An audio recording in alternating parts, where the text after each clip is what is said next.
Welcome to Enjoy It While It Lasts. I'm your host, Herman Faust. In today's live interview, I sat down with JC to talk about his weird and fragmented life, as we ended up referring to it a few times in our conversation. He started his life in a small, racially diverse town living with an abusive father.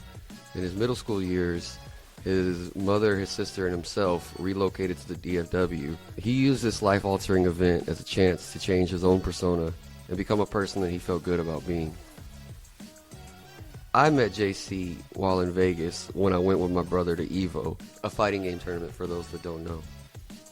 Every time I've been around him, he wears a smile, is welcoming and inclusive, and seems to genuinely care about you as a person.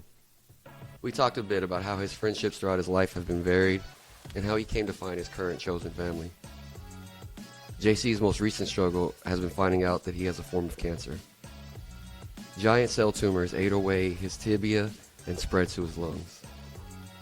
We'll hear him explain all the ways that he has been affected and how his insurance company caused him a major delay in getting treatment, amplifying the consequences and struggles that he's faced by an unknowable degree. Make sure you subscribe to the podcast to make sure you don't miss an episode. You can also look me up on your socials at Soul Rack Productions. That's Soul Rack with a K. And with that, it's time for me to step out of the booth and sit down at the table. Enjoy. So today we're going to talk all about you. I want to hear about you. I want to learn about you. I want to know about you. I like to start at the start. I want to so give me a little, a brief glimpse of what was it like for your earliest memories of childhood? I was born in Texas, but I don't remember Texas from like my tiny youth. We moved to Georgia when I was 1, so northwest corner of Georgia, tiny little nothing town, right? So earliest memories just like being on my little like cutout road next to a creek, with like 4 houses on it, like cow fields behind us and stuff. So like real country, real rural kind of upbringing, and just did that for a bit, and then we moved to a slightly bigger town in Georgia called Dalton. And Dalton's a funny little town. Around how old were you when that? I want to say like 6 or 7 or 8 or I don't. In that range, that's cool. In that range, gotcha. Like not quite 10 yet, I know, but like that range. Okay. And Dalton's a weird town because it's like at the time, it no shit was like responsible for about 95% of the world's carpet. That they called themselves the carpet capital of the world. And like, just the industry in that town was carpet mills. That's it.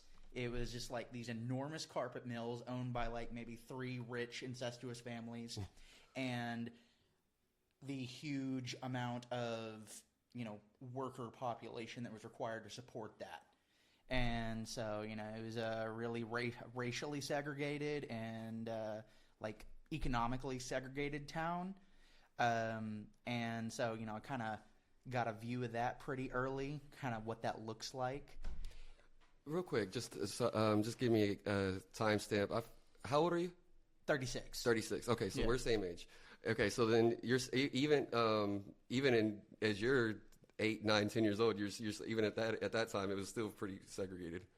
Yeah. Okay. And it's less so now. Like I've gone back and gone to Dalton just to see what's up these days. Yeah. Carpet mills are dead. That town is a ghost town. Like there's nobody there anymore, and it's really weird. Because like for a while it was a rich little town, and bumping little downtown with all these like funky little restaurants and stuff, and just like it. The transformation of that town over time is crazy, to be honest. I'm surprised to hear that you did it stand out to you at the time that it seemed like it was segregated. Like as a kid, you noticed it. I mean, I didn't notice it as much. I noticed like the proportions, like the kids in school. Literally half the kids in my school were Mexican kids. Like South American of some variety. I'm not going to say necessarily Mexican, but And that was, it was like a 50% Hispanic population town because that was the backbone of the labor force for the carpet mills. And, I definitely noticed the kids at school and whatnot. I couldn't help it. There's half of them. Yeah. But, it didn't strike me as weird or anything. And then later on looking at it, I'm like, man, that was a kind of a weird, I don't know, status quo of a town that, I didn't really have the vocabulary. Was the dynamic weird of it? Like between the workers' kids, I guess, kind of kept themselves as you. I mean, and it wasn't. I'm not saying like it was only the Hispanic population that was the workers I'm there, sure, but like I wouldn't say they kept themselves or anything. With like with the amount of the population that they were versus the white folks, the black, all other minorities, etc. It just like I don't know. I didn't feel like segregated from them or ousted from the group or anything like that. But it just like there was definite like at school it was less noticeable than outside of school. Outside of school was like you go to the mall and whatnot and it's just the white people. Okay. And that always, so it's kind of more the differences of noticing what it's like when you're at school and you see that giant group of people, and then whenever you're in other places it's either you don't see them all there. Is that right? And I'm just like, this doesn't feel right. This doesn't Yeah. feel representative of what this town actually is. Yeah. And so like that I didn't notice or think about as much when I was younger. That's one of the ones that I look back on at an older age and Hit you later. and think, man, like it was really just white people in that mall of like a 50% Hispanic population town. How did that happen? Yeah. And so it was just it's definitely a weird town to grow up in and look back on. But at the time, it didn't feel that weird. So that's where you did most of your growing up? You stayed there? I mean, we moved back to Texas when I was 12, so I spent a good 6 years in Dalton. Okay. And your prime childhood years, 6 to 12, I feel like. One might say, Yeah.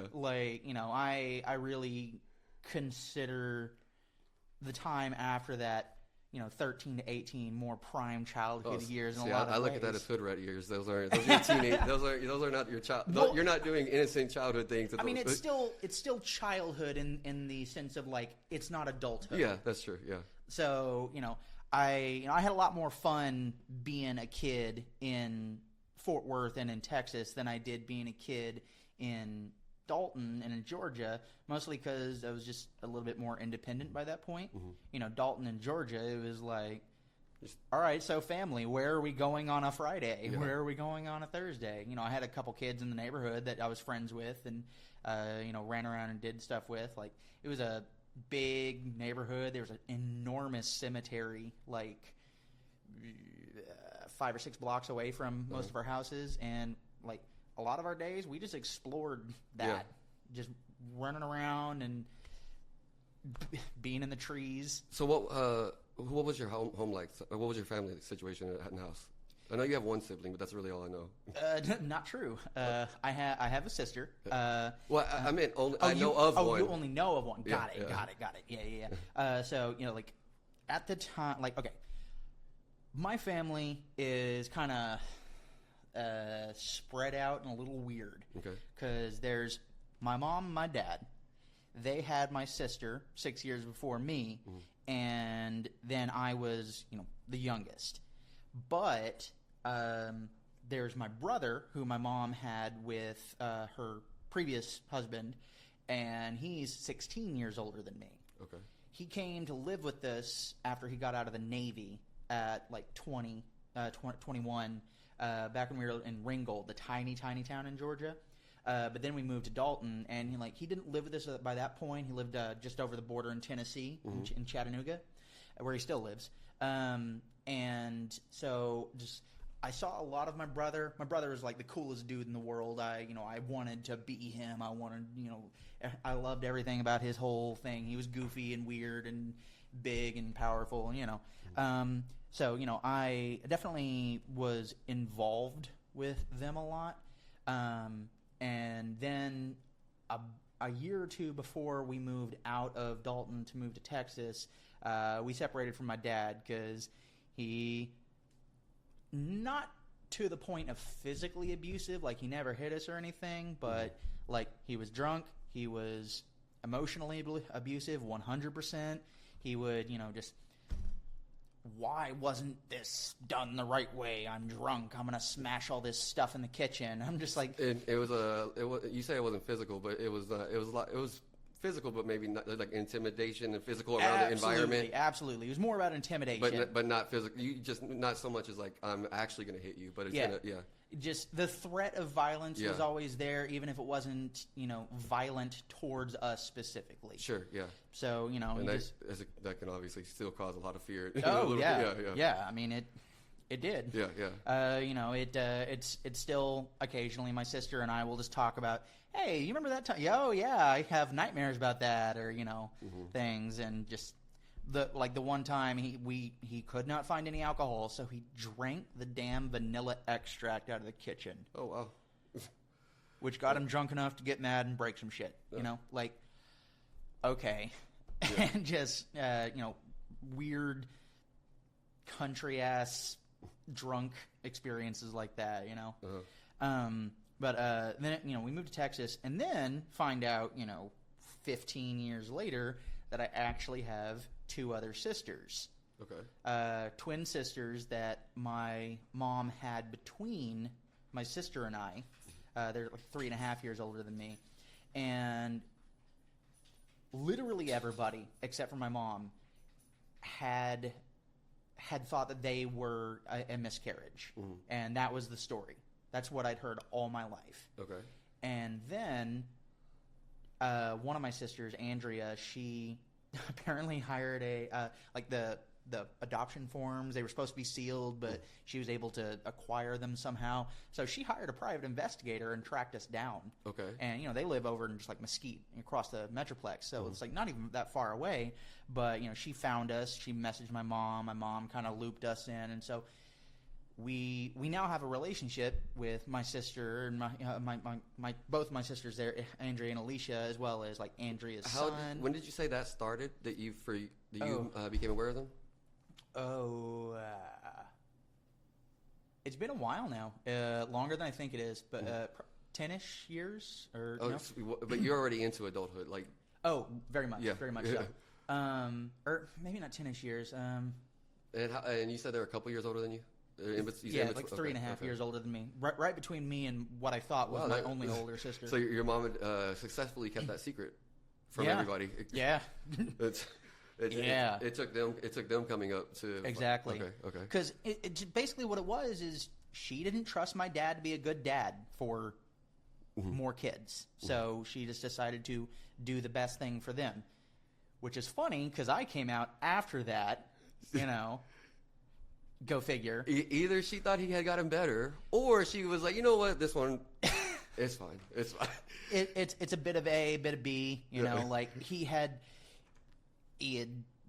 brushed up a little bit, but ultimately not enough for lasting, sustainable change or anything. Thus, us leaving him. Yeah, people tend to get hope, especially if you love somebody, you give them extra chances. You give them the benefit of the doubt. If they show any signs, you think like, okay, this is it. They're going to turn it around. We tried, and it is what it is. But moved to Texas when I was 12, and really my dad stayed in Georgia. Most of his family's from that area. Like my uncle's was just up the way, like 20 minutes away in Ringgold. His other brothers live in like Alabama, and just kind of like that area. Like his family's from Kentucky. So when you moved back, it's you and your sister and your mom? Yes. Okay. Yeah. I'm assuming your older brother at that point did not. Yeah, he stayed in Chattanooga. He was married and he already married, divorced, and I think remarried by that point. Okay. But he was fully established in Chattanooga, and he wasn't trying to go anywhere. Gotcha. My mom actually lives with him back in Chattanooga now. Okay. She sold the house here in Fort Worth 5-ish years ago, and she stays with him and his wife and their daughter. So living grandma kind of situation. Good for a lot of things. Good for a lot of the people involved. Yeah, it helps. It helps a lot if you have a grandparent that can Dude, babysit yeah. at the drop of the dime. Yeah. Absolutely. Okay, so I guess how was that like reestablishing here? Then because that seems like a big change, moving away from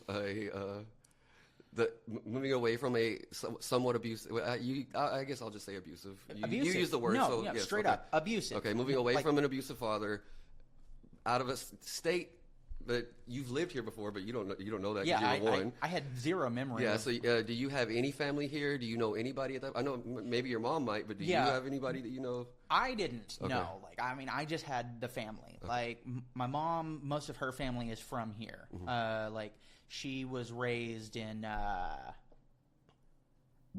couple different spots, but like my wife, she and her family lived in this one neighborhood, and we were going over there one time. My mom was like, "Oh yeah, I was raised on this street right over here." I'm like, "What? Okay. Like 3 blocks away? What?" Yeah. And so that was one of the houses that she lived in. So Fort Worth, generally, like I think like Garland, Irving, kind of DFW in general is where my mom is from. And so like at the time, most of her family was still here. Like my grandma and grandpa, they lived up in Sanger, which is just north of Denton, pretty small town still. And they had a farm out there. I stayed actually with them at the farm a few times for like some weeks over the summers and whatnot when I was a kid. But then when we first moved actually to Texas, I was actually the first one here because my mom and my sister, they stayed behind for like packing the house up and stuff. And I got sent to live at the farm for like 3 months over summer leading up into the start of the new school year. That was like your introduction to Texas, living in Texas. Right. Yes. Basically, like, yeah. I mean, my introduction to Texas was coming here during summers and whatnot. And that was really like, be on the farm, and like on Sunday or something, we'll go into town and eat at the nice Chinese place, like they went into town like rarely.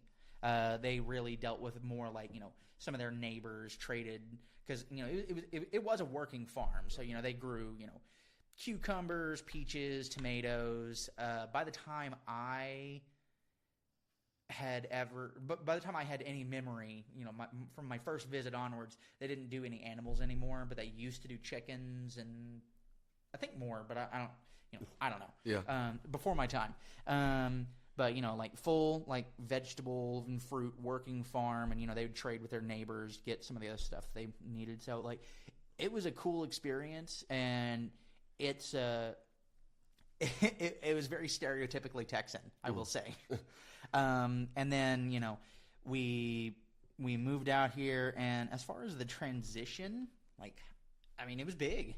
It was real big, because for one, like suddenly I'm in a town that's a whole lot more white people, and I don't necessarily like it. like these white people are, they just seem more racist, more asshole, and just I made a couple friends that because we only stayed in after that summer. I went through one school year in Sanger, and then my mom was like, "This sucks," and then me and my sister were like, "This sucks," and we moved to Fort Worth. Okay. But that one year, it was I made just a couple friends, and they were the weird kids in band with me, pretty much. And other than that, like a bunch of the spiked gelled blonde tips, and making jokes about the couple minority kids, and I'm just like, wow, these people suck. Yeah. And I just so you were bolder back then. I think I knowing myself back at that age, I kind of would, whatever any person around me was joking about, I kind of would have just been like, oh, okay, whether I thought they was cool or not, especially as a 12, like you're saying, 12, 13-year-old moving to a new area. Even if you I don't know if you're saying you told them that or not, but even if you had that inside you, I feel like that you at least had. I did, and that was actually what I was about to get to in regards to the transition, is the fact that I did not like myself and the person that I was when we lived in Georgia. Like I look back on myself, and I consider myself pretty much a spineless non-person. Like, you know, I didn't stand up for things, and I didn't say things that needed to be said. And so I decided that moving halfway across the country was a chance to change everything I didn't like about myself. So that was a big sea change, like, in my personal development during that time, because, you know, the whole, like, fake it till you make it kind of, like, that's what I did. Like, I was like, I want to wear these clothes. I want to look like this. I am going to say something, you know, if it's wrong, and I'm going to, and so, you know, at that time, you know, this racist, shitty little town, part of the reason I didn't make as many friends, because I'm like, hey, that's fucked up. Why'd you say that? And they're like, it's a joke. I'm like, it's not a good one. And just, you know, that kind of stuff. And it was just, and that's not going to make you popular in that type of town.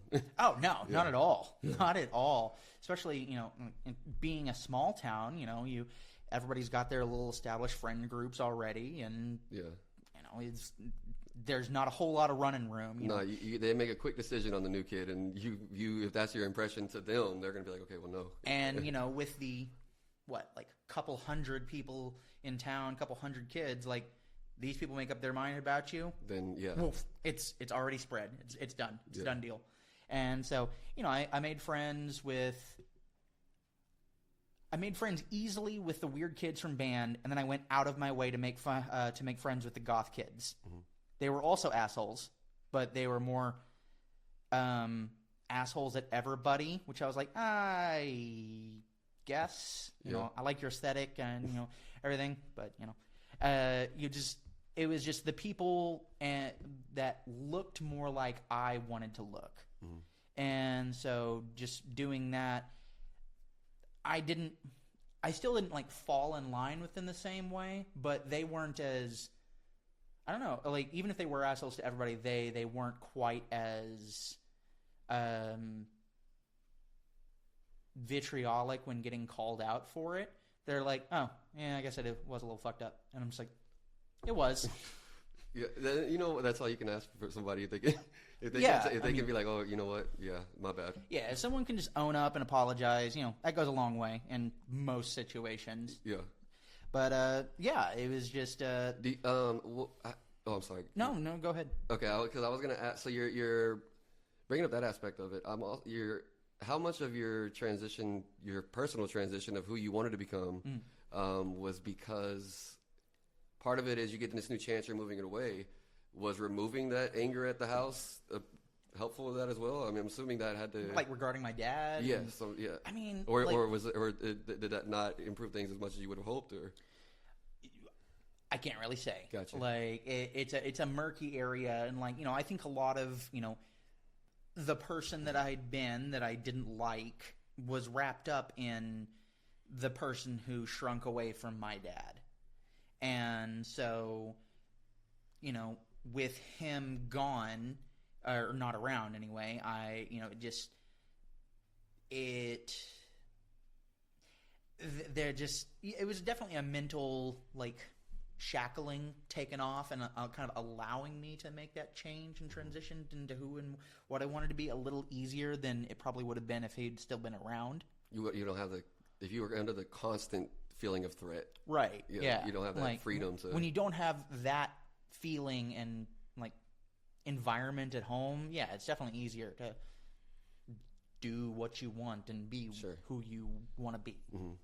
So once you moved to Fort Worth, then I'm assuming it seemed you found a better crowd for yourself. You found where you were able to find a little bit more diverse group or friend group you could have, but maybe I'm wrong. I mean, yes and no. Took a while. Like, so, you know, I did 1 year in middle school in Fort Worth, and I was at Daggett Middle School, which is funny because it felt familiar, because suddenly, once again, I am one of the very few white people in school again. And and moving to Fort Worth in Texas was my first introduction to the idea of what Montessori school was, and it even being a thing. Because, like, so far as I knew, didn't exist in Georgia. I never heard of it. But we moved out here, and they're like, okay, cool, we're going to get you in there, you know, Montessori or regular. And we're just like, what are you even talking about? Yeah.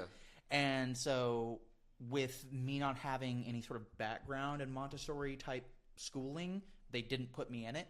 And so they just put me into regular course there in 8th grade. And I was literally the only white kid in traditional in my middle school. Okay. The other white kids were all in Montessori. Okay. And so like it felt familiar to me because of what Dalton had been. But at the same time, being a much more extreme minority was definitely difficult. Like, I wanted to make friends with people in general, and I tried, but like there was definitely a lot of like, well, we got this token white kid, so we're definitely going to make fun of him. And like one of the things from middle school that I laugh at, definitely I laughed at then to some extent because it was clever, but I laugh at more now because, well, it's clever. Because they would make jokes and I would laugh, and then I would join in on the joke and they'd be like, "Oh, you killed it! You killed the joke! You killed it! Come on, bro, stop! You're not funny! You killed it!" And so they did that to me so much they started calling me the White Plague. The White Plague. It's so funny because you kill all the jokes. Yeah, it's so like it's actually kill everything. It's so fucking funny and clever. But yeah, it hurt my feelings at the time for sure because I didn't like. Because I just want to be funny too. Like I wasn't trying to be like racist back to like, yeah, like nah. See, I am funny. Like I just like I didn't really know how to kind of absorb the punch and play along. Yeah. Then so I was like, it was definitely a learning experience of how to navigate that. Okay, when you so then do you feel like you in your trying to fit in, do you think you maybe went too far in your jokes, or do you think it was more just that you weren't quite sure how to be funny in that situation, or what would you think your issue? No, I mean it wasn't even that it wasn't that I was going too far with jokes. It was that I dared to get involved in the joke at all. Okay. They're just like they wanted me to laugh along to their jokes and not get involved in. Gotcha. You're here just to be the punchline, basically. Yeah. A lot of the times it felt that way, and so I hung out with these kids, and they were pretty cool in a lot of ways, kind of shitty in some other ways. But like I hung out and like their families were great. Like I had a friend in middle school. Probably my best friend in middle school was this cat named Gustavo, or G, and as he with glee found would be a great nickname when one of our substitutes was like, "Man, they should call you G," and he's like, "Oh man, they should call me G." But like we'd go over and go over to his house and like play video games and whatnot. And his family was always super cool. They didn't speak English that well, and I did not speak any Spanish, but they were always so sweet to me. Like, hey, you trying to eat some dinner before you go home, kind of stuff. Like real good hosts all the time. And like all my friends, they had a bunch of kind of houses in the neighborhood, so we'd like go to their house and and just like. Like it was fine, but like I was, I definitely had like the low man on the totem pole kind of feel like at all times, and like I say, it a little bit hurt my feelings, but it didn't make me mad or anything. Like I didn't feel like I needed to break out of it. It was just sort of like, this is how it is, It's all good. Accepting at the time. I was accepting at the time, but when I went, next year moved to Pascal High School, suddenly. The Montessori distinction was gone, and so everybody kind of like got dumped into, the general pool of things. And at that point, I fell away from a lot of my friends in middle school, which also had something to do with me, coming to terms with the fact that I was bisexual and I wasn't gonna fucking hide shit about that. They're just like, "Whoa, you're gay." I'm like, "Well, there's a difference, between those two things," but. Yes. Was that something you had known about yourself? Pretty much, like, kind of started figuring it out in 7th grade. By 8th grade, I was like, yeah, okay, it's a for sure. And that group was not going to be. No. Yeah. No, they weren't. Okay. Like some of them that I've stayed in contact with more over the years, they like. They get it now, they're fine, whatnot. But like at the time, no, dude. Yeah. Like, And that's I'm sure that's probably middle school of all times. 'Cause I guess it makes sense that for you to discover it at the time because you're going through puberty, but it's also because everybody's going through puberty. That's always the worst time for most kids. So that's right. rough. It was in some ways, but like at the same time, the whole find my people, find my tribe stuff, like it pushed me away from the people that weren't, and allowed me to better find the people that were. Mm-hmm. So got to high school and still talked to and hung out with a few people, like my man Henry Sepulveda, the G. Hang out with him to this day. Saw him at a wedding recently, and I consider him my oldest friend in Texas at this point because he's the only one that I'm still friends with and see regularly and really enjoy his company. He was one of the couple metalhead guys in traditional there with me. Oh, just kidding. There was one other white kid in traditional, Taylor Fouts, shout out. And also a metalhead. But I had like the one or two couple people that I still knew and liked from middle school. But ultimately, when I got to high school, I got into just I had been in band in middle school, and I kind of thought I wanted to get into sports in high school. I did not. Okay. But with the idea that I kind of wanted to, suddenly when I was trying to make my schedule for my freshman year, band just didn't fit. And so, I fell out of that. And then rather than continuing to pursue it in other ways, I got really involved in the theater program. And that was where most of my people came in, was the theater group and class and theater productions and everything in high school. And then from there, I just kind of sort of came more into the person that I really wanted to be. And in high school, those were my people, but I wasn't trying to not be friends with people not in my group, So I had a lot of friends in various groups of people, which is funny because, in some of those groups, there'd be the people that didn't like me or whatnot, and they're like, why do you hang out with that guy? And there's that one person in the jock group, and he's like, because we play World of Warcraft together. Yeah. Except, not really, I didn't play World of Warcraft then, but the whole football team did. Well, I'm surprised you didn't, just knowing you and knowing all your... I guess maybe that just wasn't your... It was just a matter of subscription cost, because there's a subscription cost in the game. It just... It wasn't going to happen. Yeah. I had been involved in another MMO earlier. There's... so far as I know, the earliest real big MMO is called Ultima Online, and I got into that when we still lived in Georgia. Accidentally stayed up one night playing and didn't do my homework, and then talked my mom into letting me stay home the next day so I could do my homework, and then I played Ultima Online for 11 hours and didn't do my homework. And Mom was real mad, and she pretty much took it away immediately.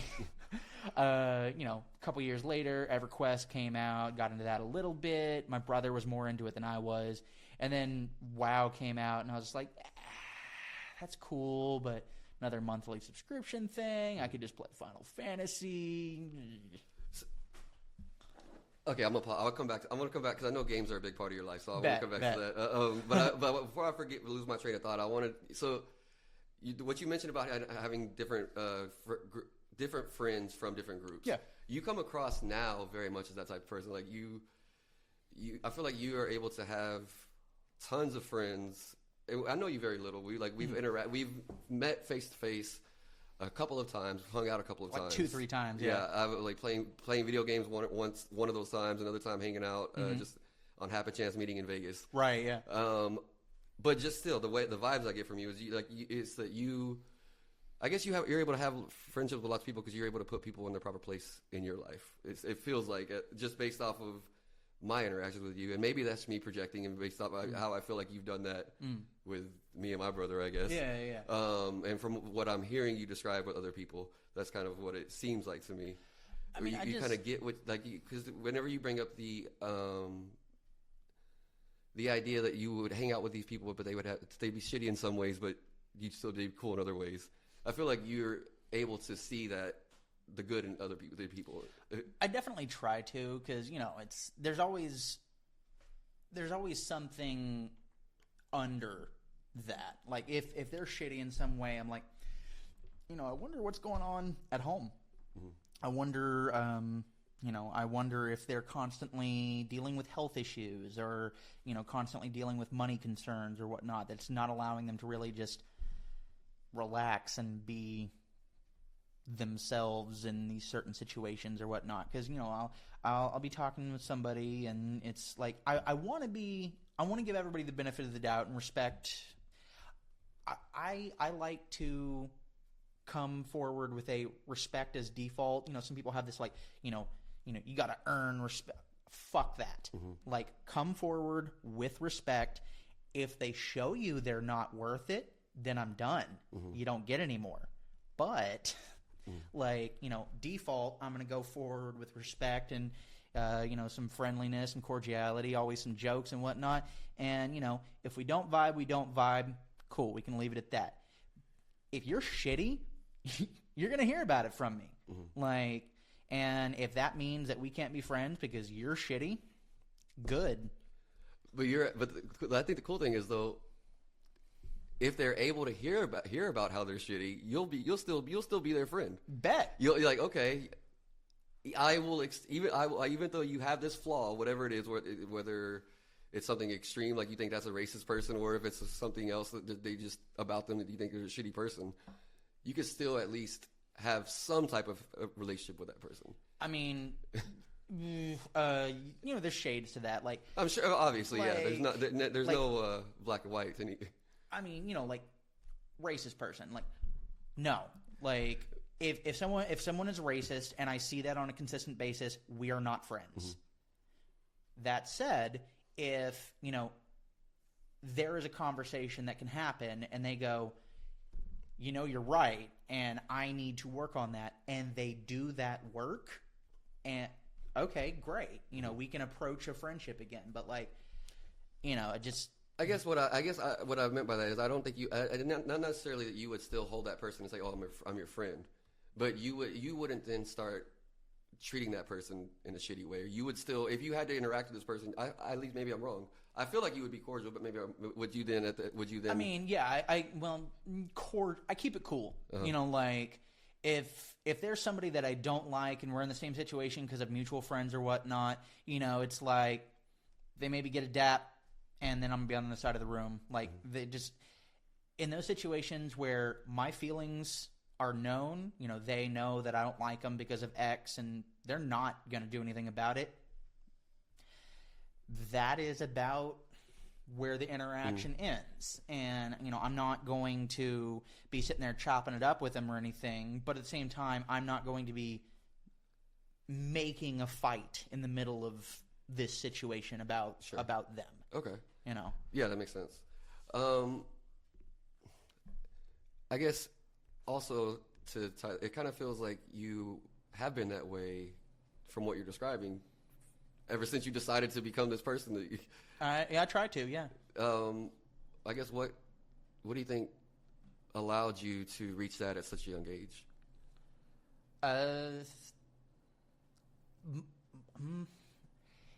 Kind of different influences. I would say, the biggest one is my mom. Like, my mom is, like, a person who's gone through some really hard shit in her life. And she has come out of it, for the most part, a person who still champions for, the good in everybody. And so, she whenever, I'd talk to her about, a relationship I would be in and, my problems and, just one of the things that she would always just say, well, just be good to each other. Just be good to each other. And, she, through example and words and everything, she kind of set forth, the idea of everyone's worth. And, when we would get into topics like, like when I in school, when we're talking about like the civil rights movement and this kind of thing, she would tell me about her experiences in it. And so like mom just was always, this force for good in my mind's eye that I just tried to emulate in that respect. I didn't want to be my mom because there's a hardness to her because of the shit that she's been through that I don't want to emulate at all. But as a lot of the stances and approaches she has with people and situations, I did want to emulate because it felt not only the good thing to do, but the right thing to do. And so I don't have like a lot of like concrete examples of like, and then she did this and that changed everything. But like it was just sort of like a constant of the way she was. Yeah. Like, we talk about things going on at work, because my mom was a nurse for years and years. She's retired at this point. And I'd be hearing about these silly like racial squabbles that'd be going on at work or something, and I'm just like, wait, because is the upshot of that like because they're black? And she's like, I mean, yeah. And I'm like, what? That's stupid. Like, yeah, it is. Yeah. And my mom, she would also, if she ever like caught me saying something, like racist or something like in my ignorance of youth, she'd be like, sit down, we need to talk about this. I'd be like, oh, okay. Okay. So she was gonna make sure. Yeah, like she made sure that I knew, and then she left it up to me to act on it. Sure. And I did. I wanted to, so I did. Yeah, but you were at least gonna have the awareness. Absolutely. Yeah, that she was gonna ingrain that. And it stuck. It worked. Whatever. Yeah. So good to your mom. So now, what was your first steps into adulthood? Did you try to go to school for a little bit? Did you go the working route? Yeah. Travel? I did a year at UNT right out of high school. Had a 1.7 GPA my first semester and a 1.2 my second because I had this vague idea of what I wanted to do from theater in high school and everything, and just sort of being the person that I was. I wanted to pursue probably like musical theater kind of thing, but like I went to UNT, and through some annoying stuff that went on with my vocal teacher at the time, I was not able to get my like audition tape into the folks at UNT. So I didn't start on any music classes whatsoever that first year. Like I took a little bit of theater, like tech and production class, but it was mostly basics and just you had to get all your basic math and all that stuff. Yeah, sure. And I could barely care. It feels like high school extended that first part. It definitely did. And I had way too much fun and abandon in the dorm life. Like at UNT, there's a handful of dorms, and one of them is notorious for being the music kids party dorm. That's Bruce Hall. And I was in Bruce with a few of my friends that I knew from high school, and just partied way too damn much. And ultimately, washed out of UNT, got arrested near the end of that year for a little bit of marijuana possession. That charge is gone now, completely, legally. And it just, I came back to Fort Worth with my mom being like, I cannot believe that you did this and allowed me to spend all this money for you to go for 1 year of UNT and completely fuck it up. And I agreed. And so I was just like, I also cannot believe I did that. Yeah. And so, like a lot of people, I was not ready for that right out of high school. I wasn't. Thought I was maybe, but I absolutely wasn't.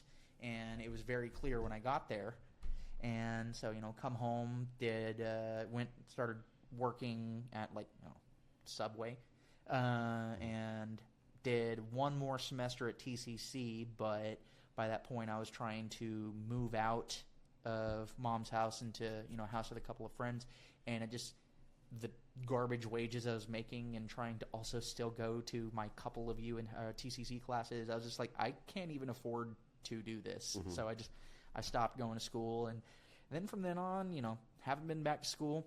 I'm looking into it now, trying to, think about some stuff and get, some leg ups, because it's hard out here. But, I've just been working ever since, letting the next job that made sense after the last job just kind of flow. You just kind of went with whatever.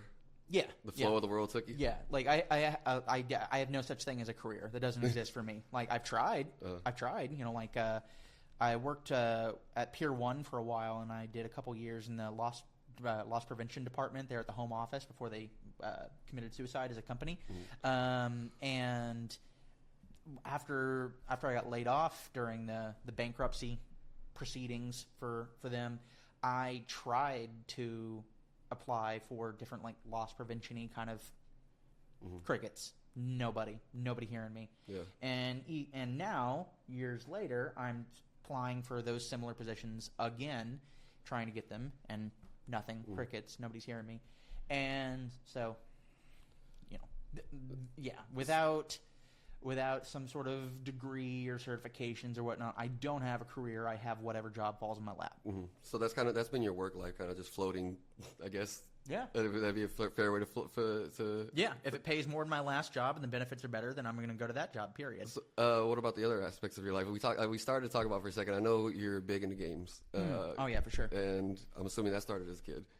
Oh, yeah. And so, that's pretty much been consistent your whole life? Games? Yeah, I'm assuming. Yeah. We had one of the earliest Ataris, like the 2600 or something when I was little. And when my brother got back from the Navy, he brought his NES. And then, within the first year, I think, or after him coming back, he got an SNES. He also had a Genesis. So, it was big. It was a big deal for him then. Yeah. And because, like I said, he was my hero. My brother was the coolest dude in the world. I obviously wanted to play all the same games that he was playing. And so this is actually a good one because, we met through the fighting game community, and the fighting game community has afforded me a ton of the relationships in my life. I've met so many people through it, and I definitely owe that to my brother. I might have got into it at some point. I probably would have because I love him. But when I was something like 5 or 6, I was over at my uncle's, and my brother and my cousin, they were good friends, and we were over at my uncle's, and I got told, the older kids are downstairs. Don't go down there and mess with them. So, of course, I'm going to go downstairs and see what the older kids are doing. Yeah. And so I creep to the bottom of the stairs, and I'm just staring around the corner, and they're playing Street Fighter 2. And it is the most beautiful game I have ever seen in my life. Look at those expressions. Look at those fireballs. That guy just did electricity. What is this? And I'm just enthralled and just kind of sliding further and further out around this corner like, and then my brother, wins or loses or whatever. I don't really remember that part, but he turns around and he sees me, and I snap behind that wall, and he's like, John Cliff. And I'm like, huh? And he's like, you're not supposed to be down here, are you? No. You going to tell Mom? No. Come here. So he sits me down, and I play some Street Fighter 2 with him for about half an hour, and it was just the wildest thing, this eye-opening, life-changing experience. Yeah. And because of that, my brother gets home, and he is like, hey, Mom, I want to get John Cliff's Street Fighter. And she's like, that's violent. There's blood, isn't there? And he's like, no. And she's like, it's violent. So no. And he's like, how about, and that's how I ended up with Clay Fighter on the SNES. That was the first Clay Fighter, or that was the first fighting game I ever owned. I don't even know Clay Fighter. Clay Fighter was this funky one, man. It was started on the SNES. There was one on the N64 called Clay Fighter 63 and a third, which I always thought was stupid and funny. Yeah. But it's like, you know, these funny, weird little like claymation, pretty much caricature kind of characters. Like there's a big strong man. There's a fat lady Viking with the horned helmet, and she does like a opera like voice attack. And there's Blue Suede Goo, which was like the Elvis guy. He would attack with his big pompadour hair, and he'd like throw music notes and stuff. And it was just like, it wasn't as good as Street Fighter, straight up. It never will be. Like, it was not that great a fighting game. But it was your game. But it was my game, and it was the only one I was allowed to have, so I played the absolute fuck out of it. Yeah. And, like, you go back and play it now, it's terrible. It is absolutely terrible. Super unbalanced and bad. But, you know, just that was the beginning of my fighting game journey. And, like, through all of my, you know, childhood and into my, like, teenage years and early adulthood, because of me playing fighting games with my brother all the time, when I would play with like my friends, like I was the best at fighting games of anybody I knew, and I just was consistently that until I went to my very first fighting game event and got my ass kicked. Yeah. And I was like, oh. That's always different. When you only play with friends, you think you're so good, and then the first time you actually play with people that are good, you're like, wait a minute, I am not good. You know, like the first time that I even considered the idea that they probably do like tournaments and stuff for these. Like, I'm sure that's a thing. And I look it up, and before I even know about like Moment 37 or anything like that, my first inkling of Evo existing is me looking up, because Soul Calibur has been one of my favorite series for a long, long time. Well, you know, I was really into Soul Calibur. I think it was 5 at the time, and I remember looking up Soul Calibur like tournament, and I found footage of the top 8 of Soul Calibur 5 from that year at Evo, and I just remember looking at these people and being like, "That's it? Seriously? I could do this. I could beat these people." Not understanding anything of the layers of what's going on there. Not understanding. You know, I didn't fully understand like safe frames, punishable, all of that yet. Like, it was just sort of like, you know, going off gut and feels and a favorite character.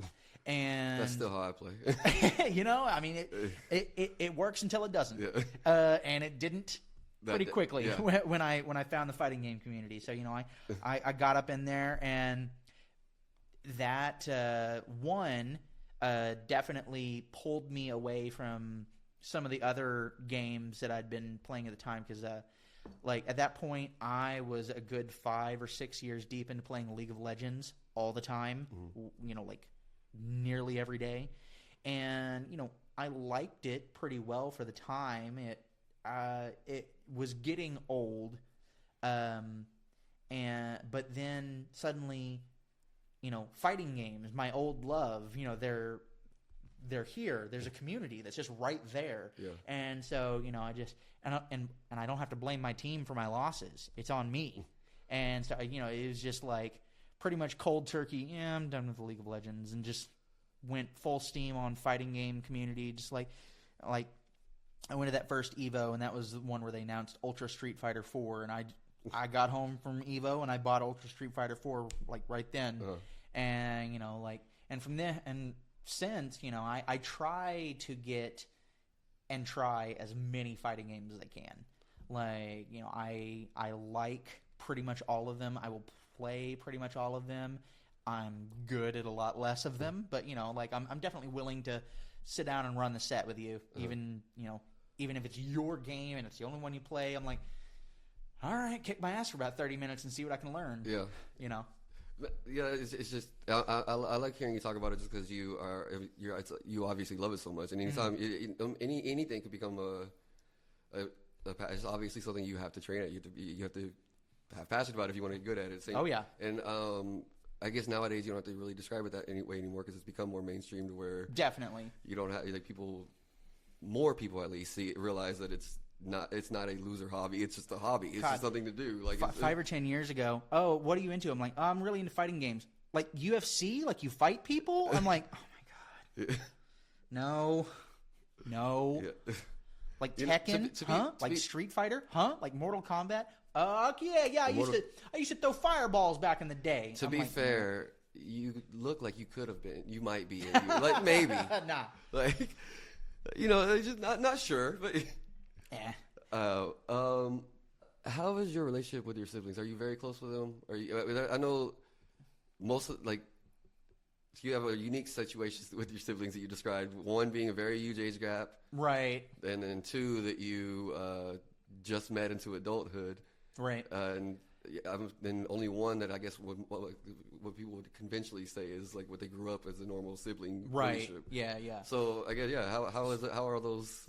So it's I don't know. It's a mixed bag. Like starting from oldest, my brother, like I said, my hero, coolest guy in the world when I was younger. Like I still think he's very cool. He's not my idol anymore. Mm-hmm. Like, and not to disparage him in any way. It's just he's not. Yeah. Like my priorities have changed. So have his. And like he's still a really cool dude. He does like a lot of like tech work he works for a university out there in Chattanooga and like sets up like kind of audio visual like units and like installs them in classrooms and stuff. Okay. So a lot of tech work and stuff. He's got his daughter, his wife, and so he's more focused on that whole life there. Sure. And we're still close. Don't talk as much as I maybe would like to, but and that's on both of us. But then there's Jana, my older sister, the one that I grew up with, mm-hmm. and I'm very close with Jana. Mm-hmm. Like she actually lives like 5 minutes away from you, which is right over here.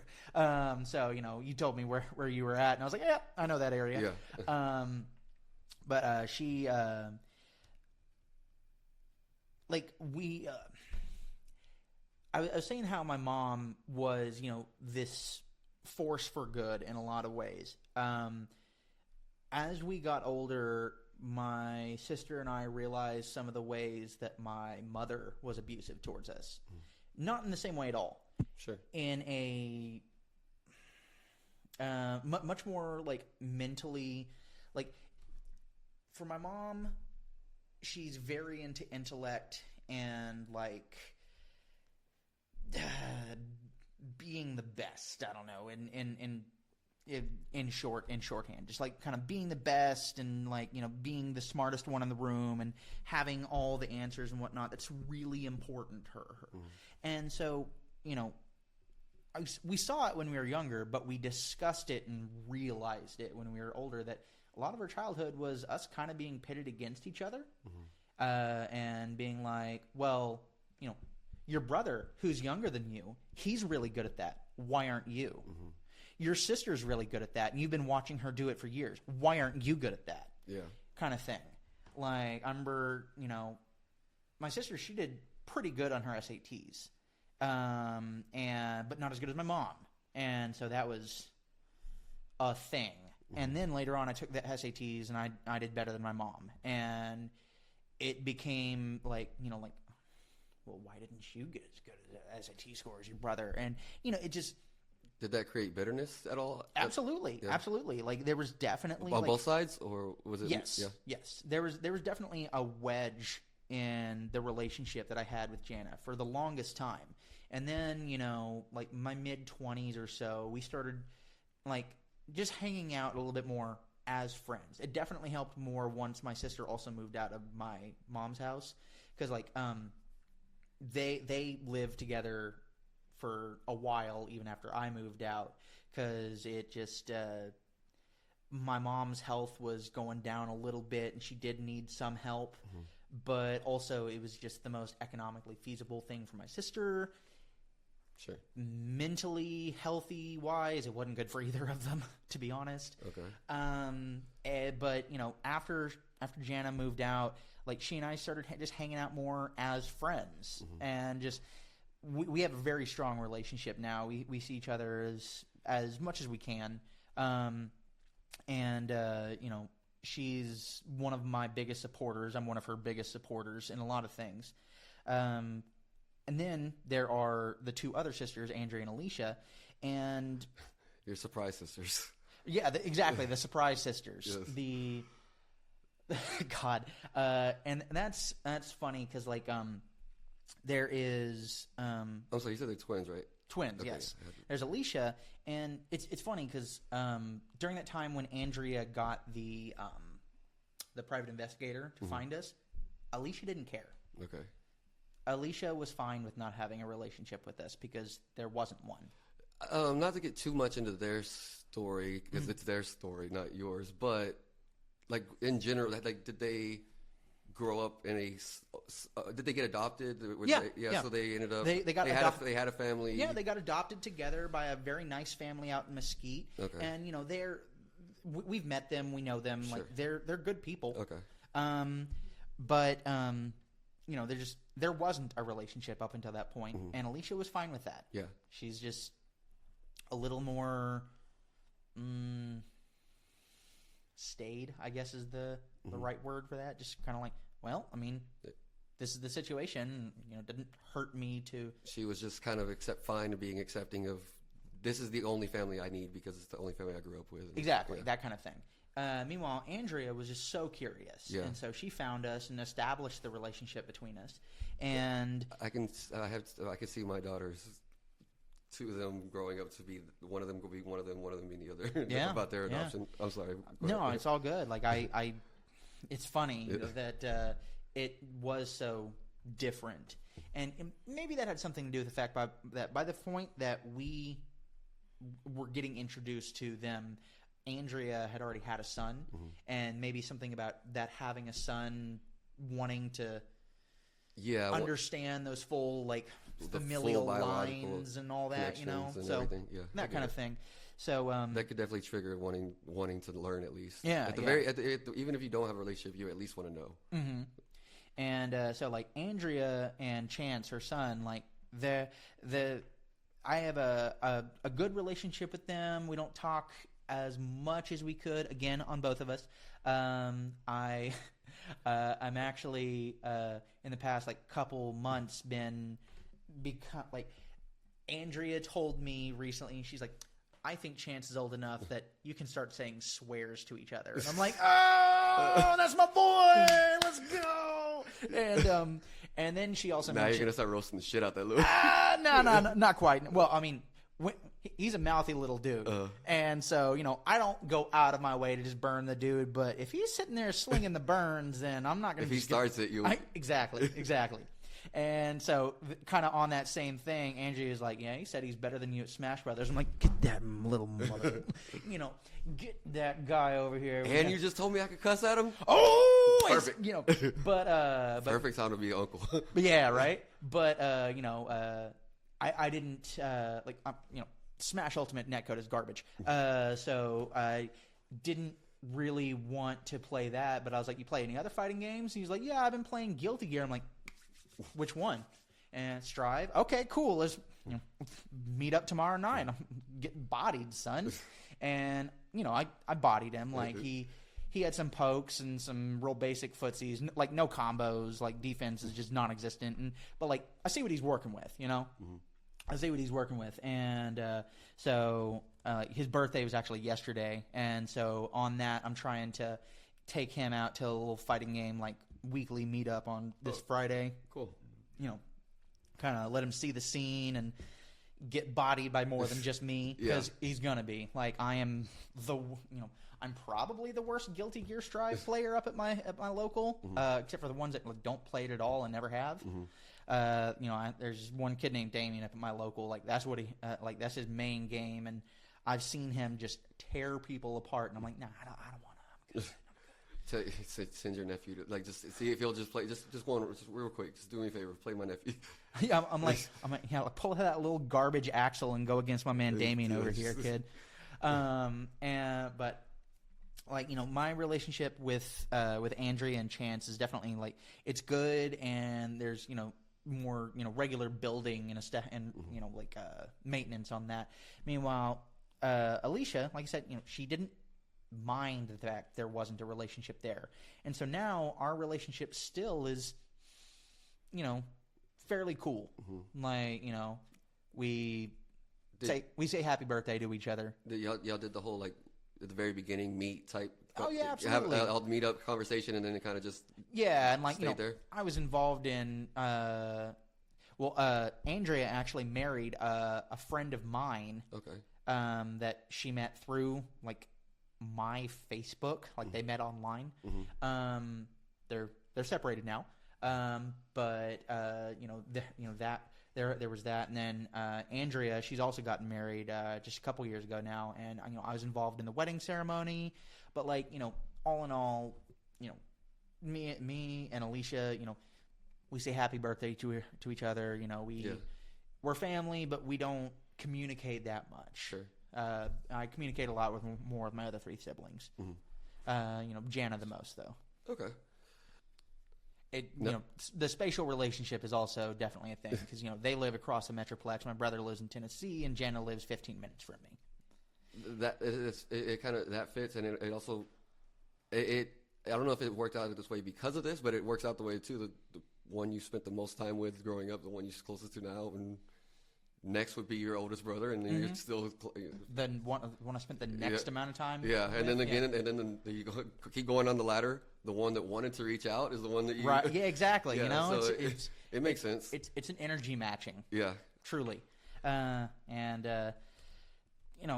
family is, like I say, weird and fragmented. Like I was saying earlier that you sound like your family, your friend group, your life. Yeah, a little bit. I like that. I feel like that. I hadn't thought about that. I think I'm gonna keep that phrasing in mind for you. Like you're weird and fragmented. Weird and fragmented. Like yeah. It. All right. But I was starting to say earlier that when we first moved back to Texas, most of my mom's family lived around here. Like both my aunt and uncle on her side and their family, they lived in like Plano and Carrollton respectively. Had my grandparents up in Sanger. So, well, grandparents are dead.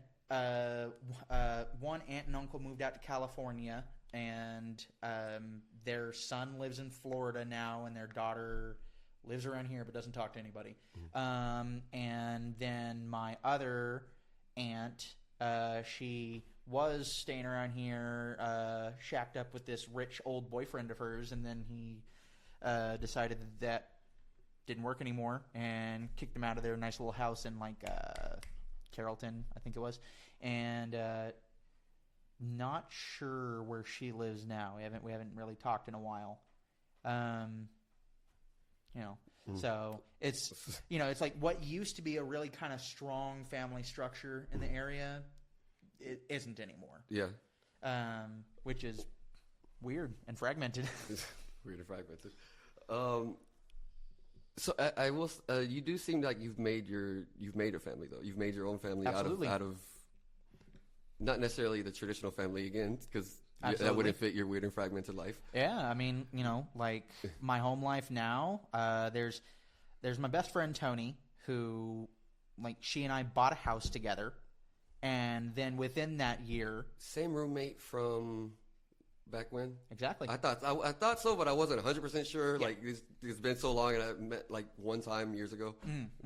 Yeah, same person. Okay. I've lived with her pretty much since I started not living with my mom. Okay. Like, there's been one residence that I've lived in my adult life that Tony hasn't also lived there. Okay. And so just as roommates and like living partners, we just work really well together and always have. So, when we moved out of this one living when we kind of got pushed out of a living situation, we were staying with a friend of ours, and he got married, and he's like, hey, I kind of want to not have roommates anymore and just live with my wife. Yeah. And I was like, that makes sense, but goddamn, it would have been sweet if you told us, with a couple months of advance. Yeah. So you didn't know that you thought the plan was they're going to get married, but you're still all going to... Right. Yeah. Because I get along super well with both him and his wife, and good friends with them. So like I didn't think we'd be pushed out that quick. I figured it would be coming because changes. Like you're saying, that's fair. They'd expect it, but the warning. It kind of hit us a little quick. Yeah. And so because of that, we're just like, oh, okay, should we look into buying a house? Because rent is getting out of control. And so, you know, mid 2019, before COVID, before the housing market exploded and all that, we got in at the right time. And but specifically looked for a place big enough because I'd been seeing my now wife Tasha for a year and some by that point. So I was like, we're looking for a place big enough that she would comfortably be able to move in. That was the plan at that point already? Because I am planning to ask her to move in. Like, she had just signed a lease with some roommates a couple months before, so it was going to be a while before she was, like, out of that. Yeah. But I was like, as soon as she's able, I want to ask her to move in. And so at this point, you know, she and I are married, and so it's me and my wife and my best friend. We have the house that we all own together. And so, yeah, definitely a weird, you know, a funny little found family. We have, you know, some her best friend married this guy that I should have met, you know, half a dozen times back in the day. We had all these, you know, similar friends, ran in the same circles, but we just didn't know each other. And then, you know, we became good friends. They got married, and they just had their first kid, bought their first house. So, you know, we're over there seeing, you know, like helping with the babysitting, house sitting, stuff like that. We have other really good friends that, you know, we see, you know, extremely regularly. We like go over and like my friend Maggie, who was over hanging out yesterday, her and her husband Matt, you know, they were talking about like, oh, we should get together on Saturdays and like we'll work on your garden, and then we'll get it all done, and then the next Saturday we'll go to our place and do our garden. You know, it's just like very, you know, friend family kind of stuff. Yeah, and that's what it is now. Very much. A group that you would set up a commune with. Oh, shoot. In a second. Yeah. In a hot second, dude. Yeah. Like, if we found the right land, like, you know, little ways out of 820. Because basically in Fort Worth, if you aren't looking outside of 820 at this point, oh, God, you can't afford it. Yeah. I know. we're looking to upgrade it somewhere. I can attest to what you're saying. All right, so we were just talking about your found family. I want to pick it up right there. All right. I guess before I was going to ask you about your wife, but real quick before I do, because this person you've lived with this person for 10 years. How did you meet Tony? What's that relationship? Tony, met her like first day freshman year high school. Okay. We sat next to each other in geometry class. Okay. And we just clicked like pretty much immediately, became really good friends that year in school, but didn't hang outside of school, you know, until the summer after freshman year. I got, you know, a phone call, text message, or, you know, whatever it was at the time, 03. And it was like, hey, you know, I got my birthday party and I wanted to, you know, get some of the homies over. And so, you know, went out there for a birthday party at her folks' place, and then we pretty much, that was that. And I was at her place, she was at my place, like you all know, the time at that point. You know, like our families just got real close, and like it was, you know. Oh, so family became friends even. Oh yeah. Okay. Like I'm incredibly close with her family. Like her dad just had surgery on Monday, and I'm on Overwatch right now. So like next couple weeks, like if I get a call from mom saying like, hey, you know, I need a few hours to get out of the house, can you come and watch Pop? Yeah, be right there. Like, I got you. Oh, so yeah, that's an even extra level. When you get past the just being friends with the we're family. When the family, you're friends with them. Yeah, we're family. Like straight up. All right. So then that just makes sense. Why would make y'all then at that point then decide we're gonna live together. Yeah. So then how about your wife? When did she come to the mix? So not 6 years ago. Like one of our most common jokes that she and I like to say to each other is time isn't real, because all the time we're like, was it that many years ago? Was that only last week? Are you serious? Like, and just so like, we've been together 6 years, but don't quote me on that. But when like how we met was similar to Andrea and my friend Josh. We met on the internet. There's a guy we both know who he's a nice guy and all, but he's just got really like he's real conservative. I'll just be blunt. He's real conservative, and he just has some asinine takes on a lot of stuff. And it was this was like during the height of like what is it? Not Grey's Anatomy, but the 50 Shades of Grey. Okay. 50 Shades of Grey popularity, and he made some post about why do y'all get so hot on 50 Shades of Grey, but if I punch a woman, then that's wrong or something. And I'm like, because you're punching a woman that didn't ask for it. Like, I mean, if that's consensual rough play or something, that's one thing, but just I'm going to punch this woman? No, like that. What? The fuck? And this conversation on Facebook, it went off the rails. It went all over, the political situation at the time, and so many different subjects all in this one huge sprawling conversation. And like, I'm getting in there swinging because this dude is just talking out the side of his fucking face. And my then not wife or any relationship at all, she's also in there saying a lot of the same shit. And I just with that, we kind of hashed out each other's like priorities and convictions and politics and everything really quickly in this like couple hour conversation on Facebook. And then I checked out her profile picture and the titties was looking nice, and so I slid in the DMs and she responded after I did it twice. Yeah, she ignored the first message and I sent a second one. You had to go back to the second. Oh, I did. But it worked. Yeah. Meeting over it's one thing to meet online, but meeting in angry comments. Yeah. that's a whole other level. People ask me my relationship advice. I'm like, get in more fights on Facebook. That's how you do it? Worked for me. I wonder what the percentage is, what the hit rate on that is. I mean, like, honestly, if you look at it the way we did, of like, getting these baselines already established before we ever went on a date, we were able to focus on much more fun stuff on our first date because we already had all these major, like, potential red flags kind of already established. Yeah, you already that gave you that backbone of knowing exactly what the other person's stances are on a lot of situations. Right, exactly. So then by that, like you said, now we're just like, okay, do we like hanging out? Right, exactly.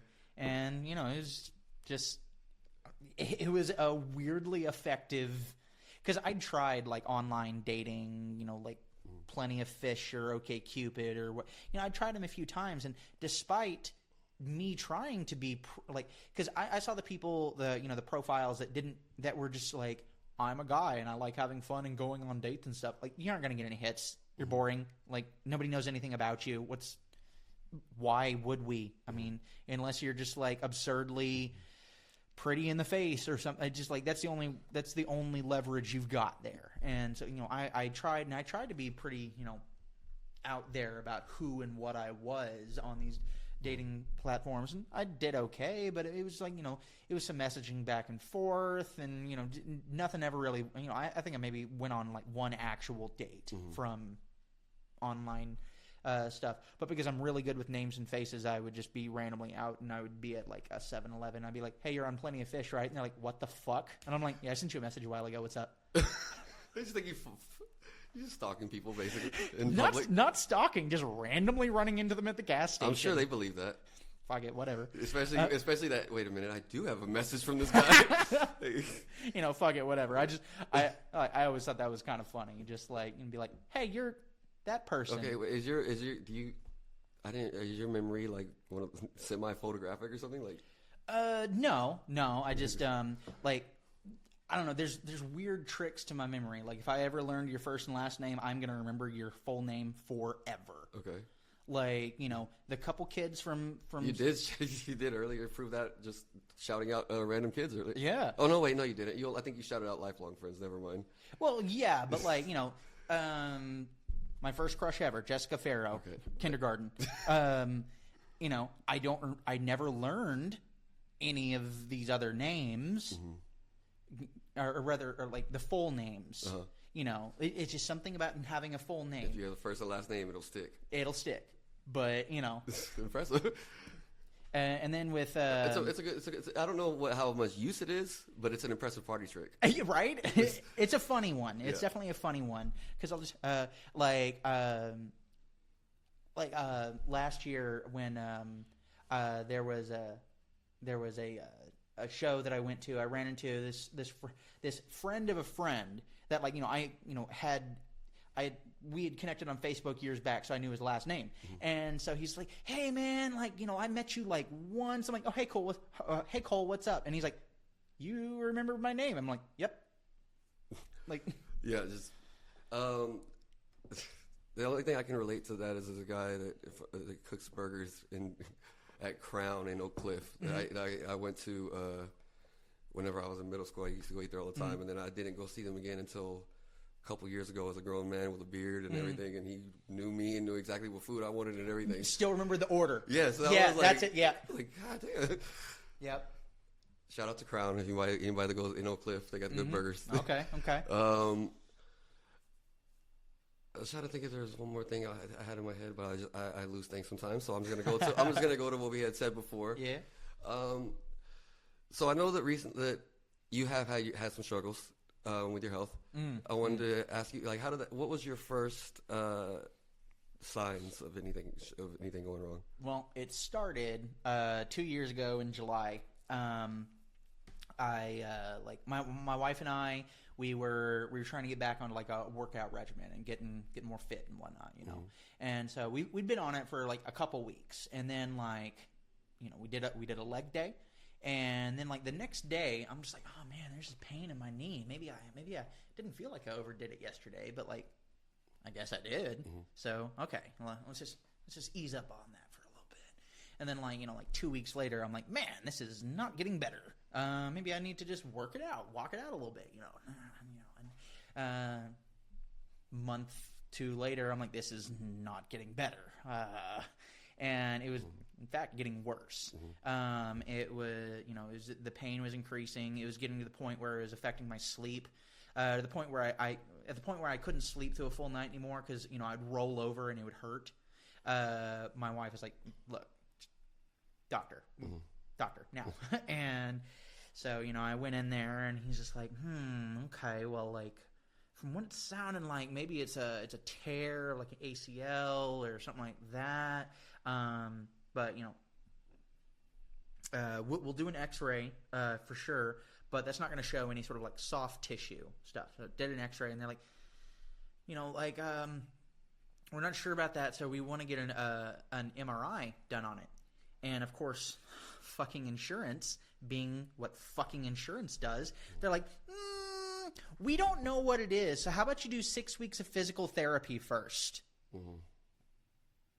Right. That makes sense, to just potentially waste time and make it worse. Sure. So, I didn't know how insurance worked and whatnot. I'd never really utilized it. I'd never really, and that's by design. The whole medical industry, it's by design. They don't want you to use it. They want you to pay into medical insurance for forever, and that's it. But so looking back on it now, if anybody who's listening is having a similar thing and insurance is pushing back on them, say, get me a caseworker now. That's the hack. Get a caseworker. But I didn't know any of this, and so I said, sure, I guess I have to do 6 weeks of physical therapy to find out. You didn't have anybody telling you, so you just went along with. So I just did it. Yeah. And so I did 6 weeks of physical therapy, and was it helping? I couldn't really tell, And I get to the end of the 6 weeks, and they're like, "All right, hey, we got this plan for your continuing thing." I'm like, "I'm gonna stop you right there, Chief. This is a hoop that I was jumping through. I'm out." I said, "I got my 6 weeks of physical therapy done. Give me the MRI now." And they scan and they go, "Oh, you have giant cell tumors that are eating your leg." And by spending 6 weeks of physical therapy on it, we wasted a whole bunch of time. And that completely was a bullshit call from insurance. And I probably had a malpractice case or something, but I never pursued it. And so I was pretty much told immediately, you got to stop walking on that leg. Like, by that point, the tumors had eaten up my tibia, and there's the point at which your tibia bone connects to the joint housing. So there's that, like, the shelf of bone, like at the very top of the bone where it connects. They told me that was wafer thin, their words, by that point. And please stop, get off this leg immediately. We're going to get you into surgery as soon as possible, wherein we're going to try real hard not to break that. And you should try real hard not to break that in the meantime, because if that little wafer-thin top of the tibia breaks, it's bad. Yeah. We got to replace a whole lot more, and it's going to get a whole lot worse. Luckily, I didn't. And so they just replaced, about half of the bone mass in my tibia there. I got metal in there, and I got this calcium composite stuff that filled in most of the volume there, which is super cool, because apparently they used to use like donor bones, cadaver bones, or whatnot, which has a much higher risk of biological rejection. Meanwhile, this stuff, calcium composite, it basically hardens to about concrete hardness now, and by this point it has. And then my bones will consume it, and it will become bone, like over the next couple years. Yeah. That's a slow process. Yeah. But right now it is hard enough to be basically the bone in the meantime, and then over time it will actually be bone, which is very cool. Yeah, I agree. But they told me at the time, they're like, all right, so that's cool. We're gonna keep scans on you every once in a while just to make sure it doesn't spread out, because it can metastasize into other bone. Okay, sure. And it can very rarely metastasize into your lungs. I'm like, oh, that sounds real bad. And they're like, yeah, but if it does, very rarely it moves to the lungs, and very rarely still it does any damage. Most of the time they show up and they pall up and they don't really do anything. And I'm like, all right. Well, about a year later, I started coughing up lots of blood. And they had come into my lungs, and they had not done no damage. And so I double crit failed that situation, and they got me in there, and they're like, yeah, you have a lot of tumors all up in your lungs. And so for anybody not familiar with giant cell tumors, and that's most of them, most people out there, because it's a very rare condition apparently, it is a funky form of cancer. I see an oncologist, but it is... The layman's explanation that I've been told is giant cell tumors aren't trying to poison my body like regular cancer. It's trying to eat it. So yeah, it ate half my tibia. It was trying to eat my lungs. And now I'm just super lucky in that because it's this weird, rare form of cancer and it operates differently, treatment is also different. Like, I don't have to do chemo. Thank fucking Christ. I don't have to do radiation, though that was definitely something that we talked about for a minute. But then one of my other doctors was just like, hey, if that gets brought up again, say no. No. Make sure I'm in that conversation, because no, that's not what you do for giant cell tumors anymore. It has no shown efficacy there. But giant cell tumors, since they normally live in bone and start there for the most part, they found a weird cross efficacy with a osteoporosis medication called denosumab or Prolia.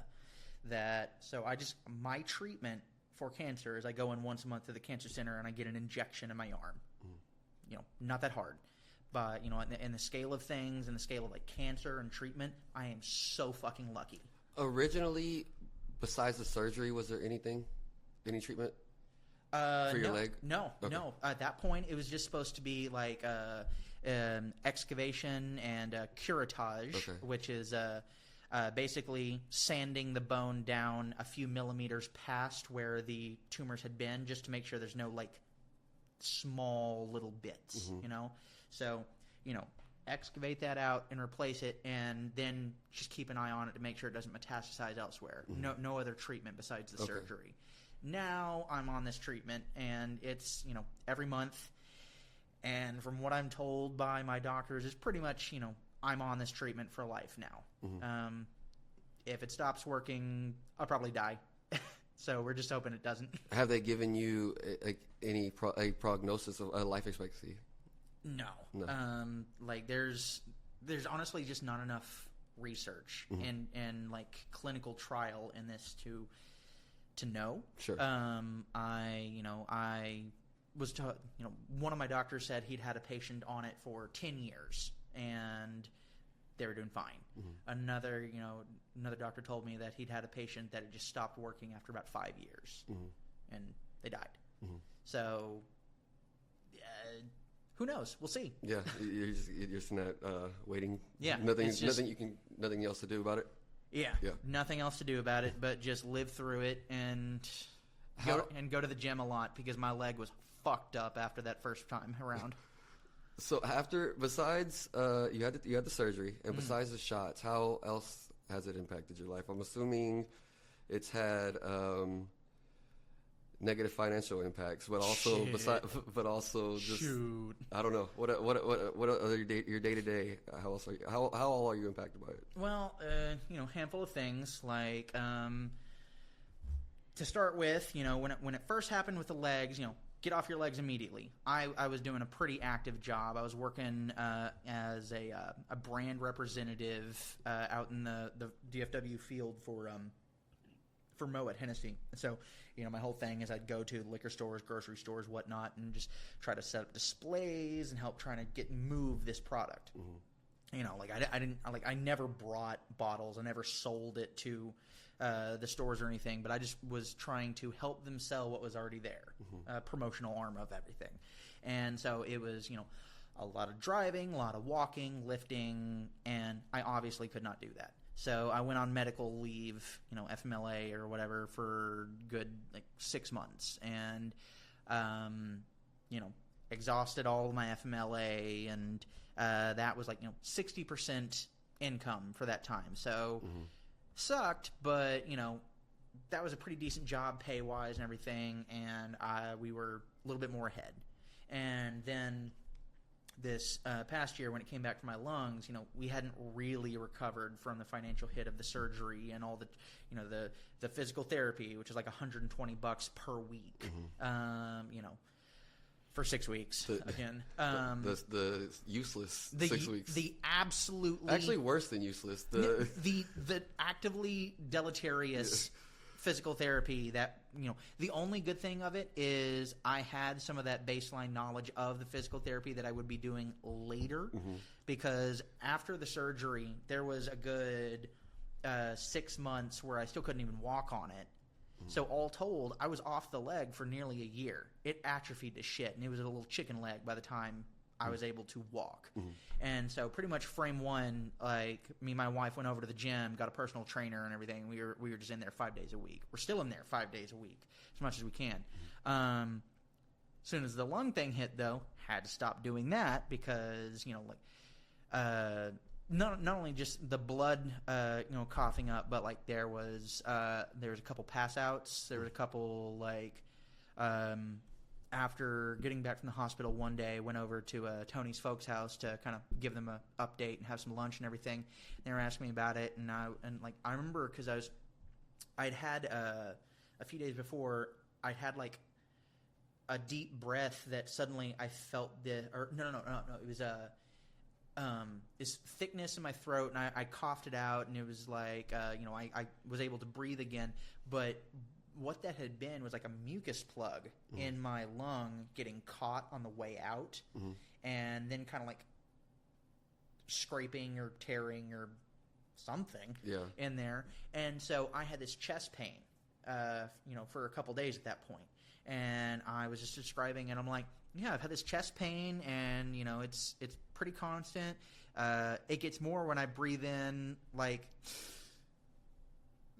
and just this never came out. I breathed in, I felt a little pain in my chest, and then and suddenly I couldn't talk. I thought I was talking and responding to them. They're saying are you okay? Are you there? Hello? And I was trying to say I feel funny, I feel liquid, I feel electric, I feel all these weird sensations, but I'm just sitting there melting into the couch. and they're calling the fucking ambulance. And so, I went back into the hospital and with that, and just, I definitely couldn't go back to work again. I was just like, I am not going to come to work if I'm going to randomly pass out when a lot of my job, especially, is driving. Mm-hmm. Are you serious? Yeah. Like, that's insane. And, I can't trust myself to do the physical demands of my job, let alone the fear of just passing out behind the wheel and dying. Mm-hmm. So, no, I'm not coming back to work. And, it was, oh, well, you already used all your FMLA. And I'm like, okay, listen to me.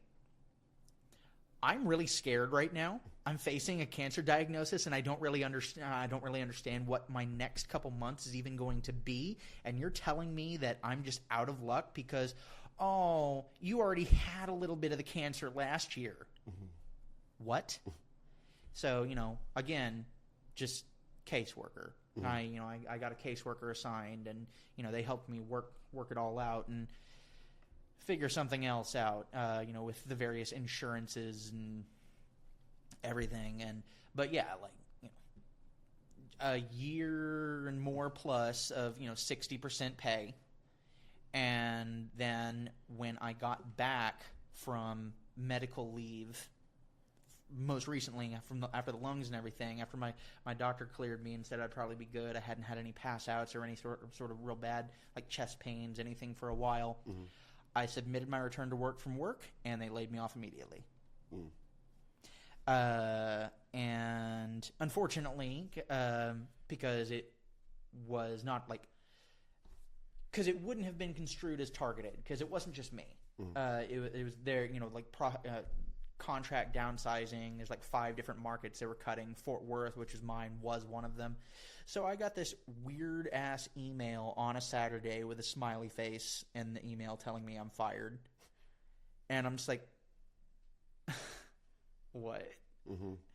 And so yeah, I am still unemployed, been applying for whatever. Mm-hmm. And, just not, I had one interview for Frito-Lay's doing something similar, show up, set up displays, put in the chips and shit. But they were all describing, it's going to be 60-hour days and, or not days, oh my God, 60-hour weeks. Yeah. 60-hour weeks, and, you aren't going to have an assigned route at first. You're going to be covering other people and that means you aren't going to have assigned times even. Sometimes you'll start your day at midnight, sometimes at 2 a.m., 4 a.m., 6 a.m. And I think they saw my resolve kind of dripping out at that point. Yeah. Because when I was a younger, less attached to all the things I'm attached to now, man, sure, great, whatever. Mm-hmm. I'll make bank and, worry about the rest later. But at this point, I just, for one, the wear and tear on my body and that, making me nervous. But for two, 60 hours a week for proportionally more pay, but not it's got to be a big proportionally more for me to consider working 60 hours a week instead of 40. Mm-hmm. 50% more for 50%. That's not how it's going to be. Yeah. No. If you pay me 100% more for 50% more work, I would consider it.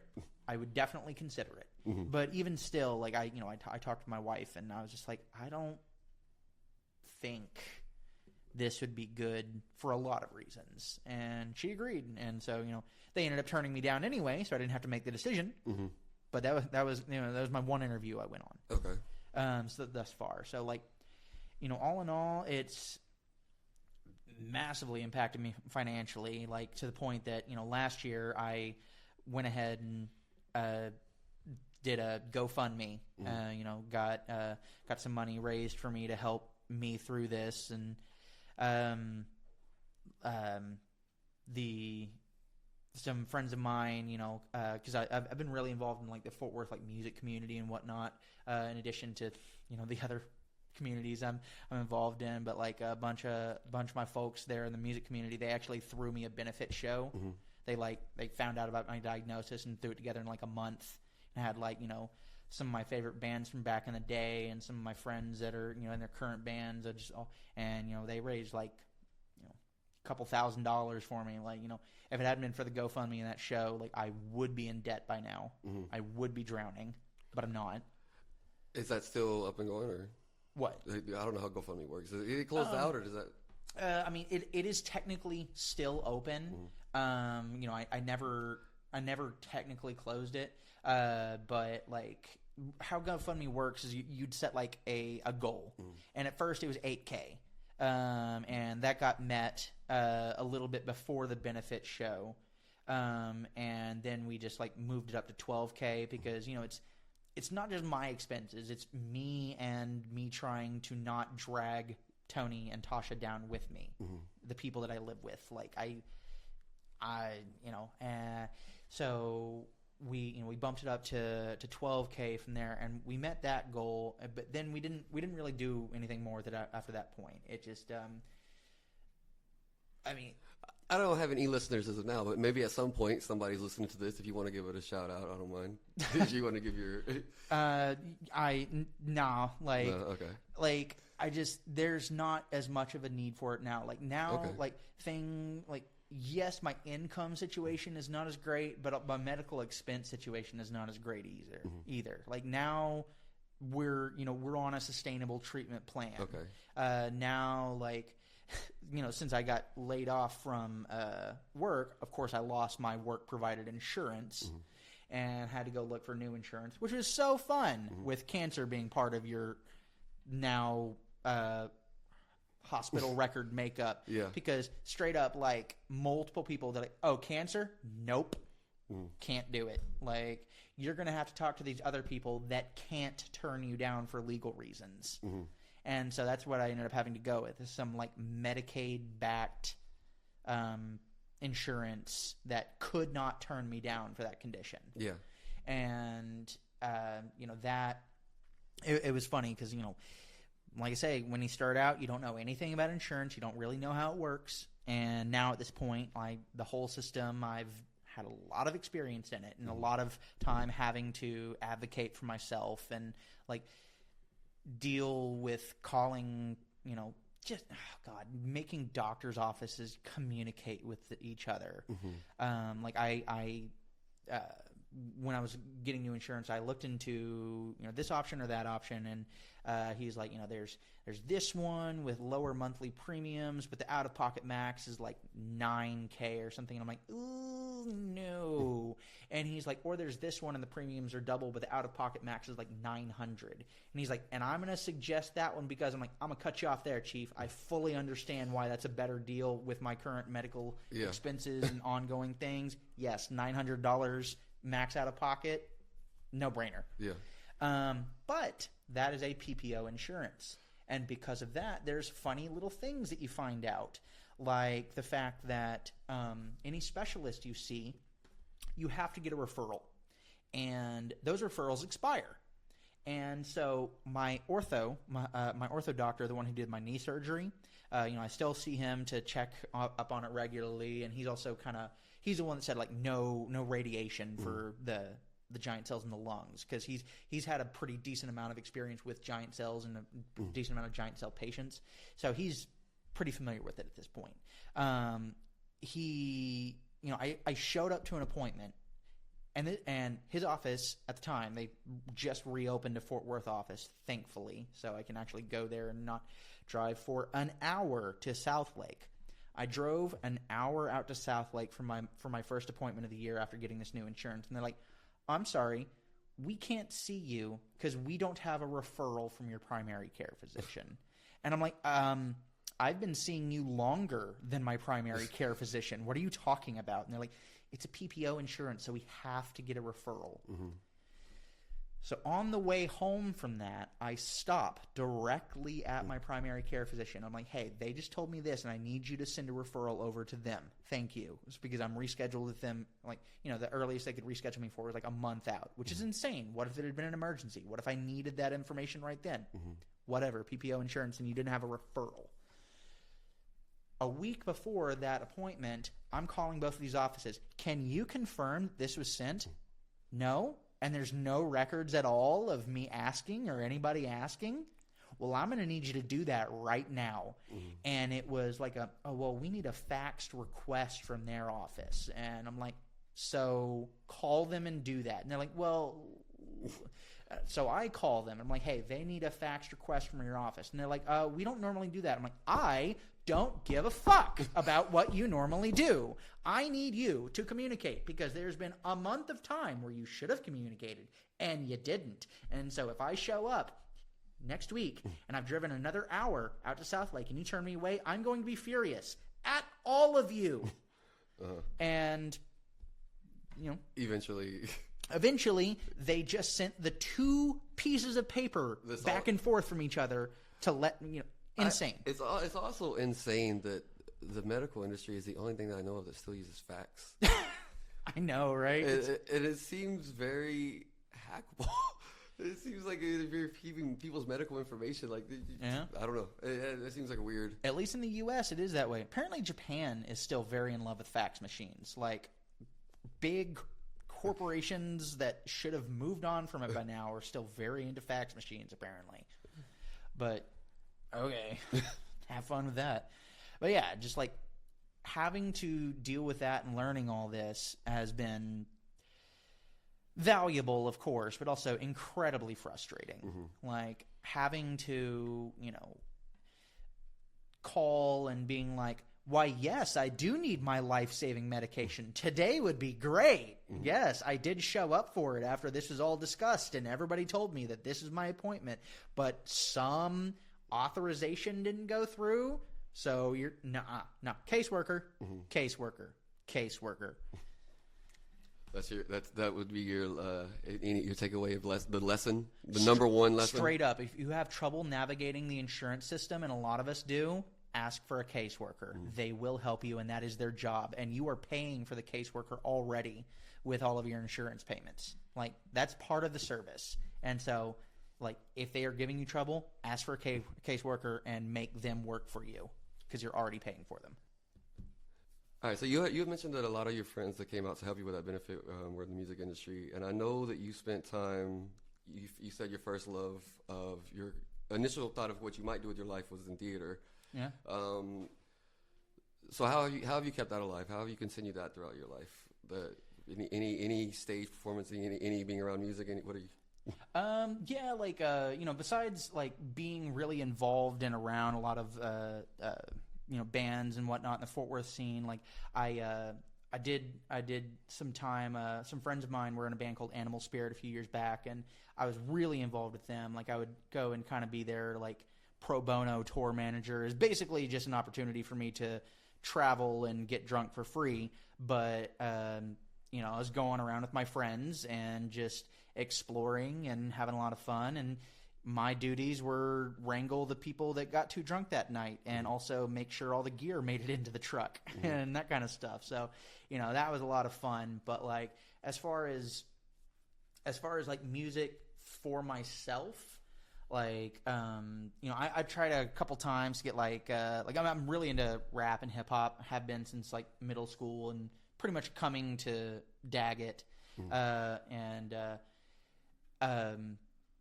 I have tried a couple times to get like a little hip hop group together or something, and you know, we recorded this, that, and whatnot. You know, it's out there, like this thing on like, I think we uploaded on like MySpace, a group called Trilocybin, like psilocybin but try, for 3 of us. Can you still find it on MySpace?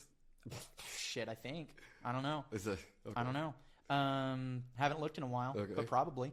And then there was a group, another couple friends of mine were kind of starting up, and they realized I rap too, and so we had that going for a minute. Did some recordings called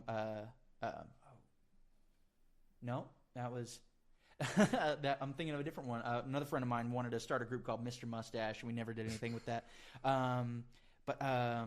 Oh yeah. Me and my homies, Hayden and Tyler, we had we tried to get this rap group started called Super Fancy, like super fancy, super, not super. And there's a couple tracks up you can probably find with them. We did one called ZOMBs, you know, about zombies. We did kind of a Star Wars themed one, and like we only recorded like 3 or 4 things, something. We didn't do too much, but it was fun. And then I've done a lot of like spoken word poetry, like open mic night kind of stuff over time. And that's the way I approach handling my writing itch while not having like the structure of like a rap group and like all of that to utilize it. Mm-hmm. So especially like in the last little while, I've kind of fallen off from that. Haven't done as many open mics. I was very regular on it in my 20s, going out to multiple open mic nights a week and everything. But now I had fallen away from it, but just something about cancer coming in and eating half your leg and trying to eat your lungs makes you want to do shit again.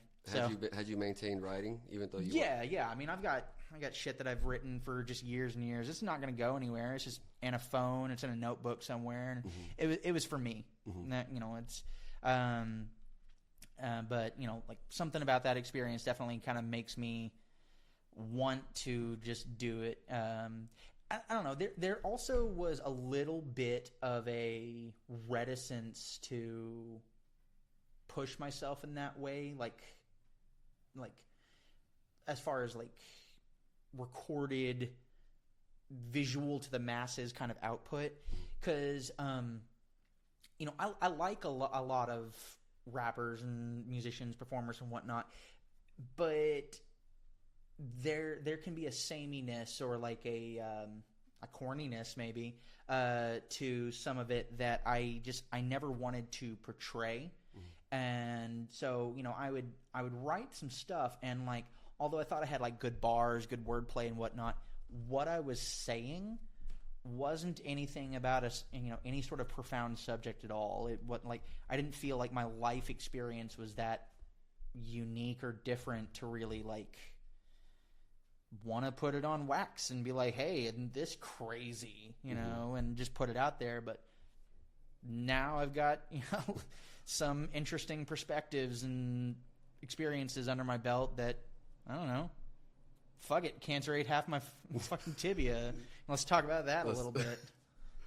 So, how are you back to performing again? I haven't. I've just been writing a lot more recently. I've just been writing a lot more. I kind of want to get some stuff recorded and just put them up. When you record it, what do you do with it? I mean, in the past, I wasn't doing the recording. Other people were, and so like what I did with it was I spit my shit and they put it up on like Facebook or MySpace or what have you, and that was that. We never really considered even live shows or anything really, but like if I got a small recorded body of work that I felt proud of and confident in, I would definitely see about some shows in the area. Like I say, I still have those ties to the people in the music scene around here, so I could definitely find a way in and on if I wanted. I just I want a product that I'm proud of first, rather than just bumbling my way in and trying to build that. Would you say, would that be like if you have one, would that be your, I guess, dream in life, or your big, like, everybody has their, you don't want to establish as a career, but what would you actually want to do? Is that, if you could make it big, if you could make it as a living doing what you want to do, is that what you would make a living doing? Yes and no. Like, creatively and like, for me, yes. But the music industry is a broken, disgusting mess. And,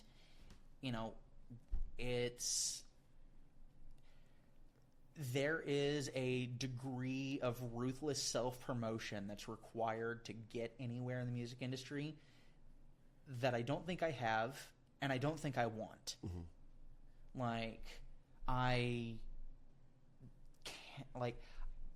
Even if I'm really proud of that music, I'm not going to be, the guy on like YouTube going, hey, check out my thing, send me likes for the algorithm. Like, trying to relentlessly promote it all the time. It would be like, if I could in some small way, like put it out and find like some underground following, and them buying my records online, like provides me an income stream, that'd be cool. And I'd be happy with like doing shows on that work that I was proud of. But like, do I want to be like a major recording industry person? Probably not. No. Do you have something that you would want? Is there a thing, or is it more just I could imagine I could very easily see you answering this as just like whatever. Yeah, like, I mean, money's money, and I don't really give a fuck where it comes from. Well, that's why I try to phrase it in a different way of like, not necessarily like what would your job be. What would it was just more like what would you, if you could spend all your time doing this, like what? I mean, shit. If I could spend all my time doing it, yeah, I mean, I would. But you can't feasibly. Like, there's more to it. Like I said, me and the wife are in the gym 5 days a week. I gotta keep up my time, with my friends and my family, and the relationships that are important to me in my life, including my wife. And because like quality time with my wife is very important for me, and it's definitely a thing that stood in the way of, say, feasibly taking a 60-hour work week. Sure. At random times. With random times. Like, no. Yeah. That's gonna impact my relationship with my wife, which I'm not gonna fuck with. I think that's a good transition for the way I usually like to end with people, because by asking them like, so the title of my podcast is "Enjoy It While It Lasts," and the reason of that is I kind of feel like you try to do what you try to do to make the world better. Yeah. But you can only control what you can only control so much. You can't do more than what you can do, I guess. So all you can really do is look at what you have and enjoy that for the little bit of time you have it. Yeah. So that what I like to ask is kind of like, so then what in your life currently do you have? Like, what is it that you enjoy, that you get, which you kind of touched on, you've touched on that a lot about your relationships, and then also like, what do you have to look forward to? What's your plan? What's kind of like your motivation in the meantime, in the short term, in the short and midterm? Well, kind of going back into the fighting game thing, that community is very near and dear to my heart, and one of the institutions that definitely keeps me grounded and happy is a good friend of mine, Cedric Santillan, and I'm sorry if I fucked up your name. I think it's Santillan. Actually, he and his family run a nonprofit arts, like creative arts center kind of thing in the area called Central Arts. And it's like, by day it's they teach local kids art, like for free. I think there's like city grants that have gone to them for this kind of project and everything. There's a couple different locations, but the one up in Hearst on Pipeline, my friend Cedric, his folks gave him creative control over it. And so 2-ish years ago, actually it was funny because the day I showed up for the very first time to the arcade fighting game meetup was the day that my knee started hurting for the giant cells. It was weird. Not to say that they're cursed, because they're not. I was going to say bad omen. Yeah, I don't know. not to say that they're a curse, because they're not. I don't trust these people in the long run. Nah, it's not like that. These are the homies. But Cedric was reaching out to me because we used to get together at meetups at a place. And my friend Bobby ran a little spot in a storage unit for a minute called Get Good Gaming, or 3G, and a bunch of the Fort Worth area fighting game community really commune there, and that's how I got to be good friends with Cedric. And so he reached out to me because COVID fucked up fighting game community for sure. Like, it definitely pushed things more towards an all online everything. And he just was like, hey man, my folks gave me creative control of Central Arts, and I'm trying to get a fighting game meetup going. It's going to be on Tuesdays. And so I pulled up, and it's just I go every week. I go every Tuesday night to this thing, and they've expanded a lot. You know, they got Friday nights. They do other stuff up there. My guy Johnny, he's a DJ, and he'll like DJ up there for events, and like they have like anime social events, just get together, watch anime, stuff like that. And it's just a really, really cool community spot that, you know, is largely focused on, you know, the nerd shit, the anime, the fighting games and whatnot. And, you know, like he has a legit ass arcade in the back of this community center. You know, he's got Third Strike Caps and Dark Stalkers and Street Fighter Alpha and Mortal Kombat and Killer Instinct and just like all the classics, just like, and not to mention, you know, we bring our own setups and play whatever new games are out and everything. And it's just like that arcade there at Central Arts, like that's my spot. Like I'm super passionate about it. I like to share it with everybody and tell people about it. If you play fighting games even a little bit, I try to get you out to the next one if you can. Like tell people randomly. I'm like, hey, you're wearing a Street Fighter shirt? Do you play it? Do you want to show up to a thing and meet other people that you've never met before? And like, you know, just like but, you know, not only is that really important to me, but that community's been really good to me. Like, you know, I said the music community really, like, showed out for that, like, that show last year, that benefit show. But also, Arcade, they ran an anime social night, you know, in direct benefit for me. And, you know, after that, you know, they tossed me over $1,000, you know, just like, hey, man, you know, it's not much, but here it is from Arcade. And, you know, just the fact that community has stood so strong behind me as well, you know, in addition to it being a great place, it's great people, you know, so that keeps me, you know, real motivated to, you know, spread the good word about that and be an active part of that community. So and that's definitely a big part of my motivation and my activities and everything. But as far as like, I don't know, professional goings on, you know, get whatever job will pay me and keep it locked down and try to get some stuff recorded. I'm just trying to reestablish a baseline of efficient money making and then deal with all the stuff that makes me actually happy. Sounds like you at least have you have a very strong support system. You have a very strong 100%, bro. You have a very strong sense of community. 100%. So you got that. That's a very strong backbone to build whatever else you want to build on. Mm-hmm. Well, I appreciate you sharing your story. Thank you for your time. Absolutely, man. Thank you so much for having me. I might ask you to come back and do on like a gaming segment from time to time. Keep us up to date on what's going on in the gaming community. Yeah, man, I'll be down. Down. Plug a arcade every time. You know what's up. All right. Well, for today though, thank you again, and for you guys out there, enjoy your time. Thanks, y'all. Have a good one.